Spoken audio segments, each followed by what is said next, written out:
The United States is withdrawing from the World Health Organization. The move was among a flurry of executive orders signed by President Donald Trump this week. World Health ripped us off.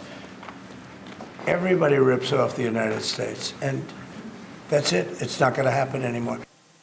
The executive order alleges that the WHO mishandled the COVID-19 pandemic and other international health crises, and that it failed to act independently of political influence.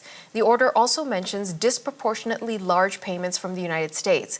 The UN agency has issued a statement saying it regrets Trump's decision and it hopes the U.S. president will reconsider. We are worried about any problems that impede international cooperation in dealing with health crises. Just a few years ago, you saw a major international pandemic, and we needed tremendous amounts of international cooperation in order to deal with that. And that, by the way, was during the Trump administration. And that cooperation, I think is very clear, helped to save lives. For more on this, earlier we spoke with Dr. Prabhat Jha. He's an epidemiologist and a professor of global health at the University of Toronto. I asked him about the impact the U.S. withdrawal from the WHO could have on global public health. Well, WHO will take over $1 billion hit because that's about the U.S. contribution. Other donors in 2017 have stepped up, and I hope that Canada, Europeans, the Middle East countries that are now more affluent, Brazil, China, India also step up their contributions to fill that gap. But more importantly, the essential role for sharing global information continues with or without the U.S.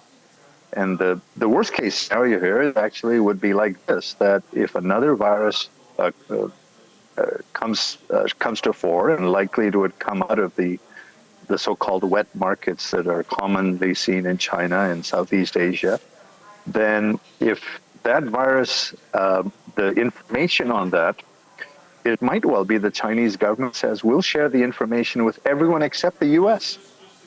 And where's the U.S. in that scenario? And that might be stupid, but it's politically justified. So you cannot imagine a worse decision.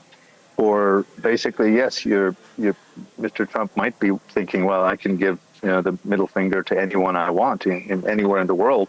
But in this case, Americans are likely to lose their fingers and hands if another pandemic hits.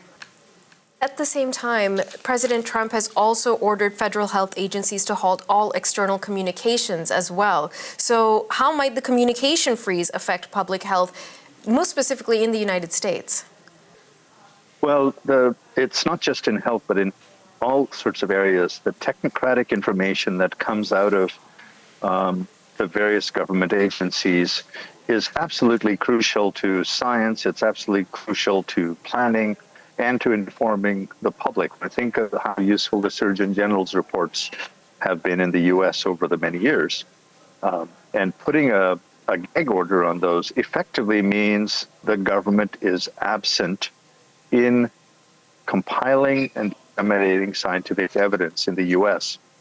The response to that is, in a global world, other parts of the world have to step up.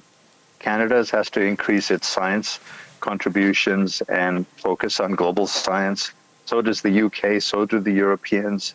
And the partnerships that need to be forged now are with the Chinese, with the Indians, with the Brazilians, and even to some extent with Russian scientists who have done some excellent work in the past on vaccines.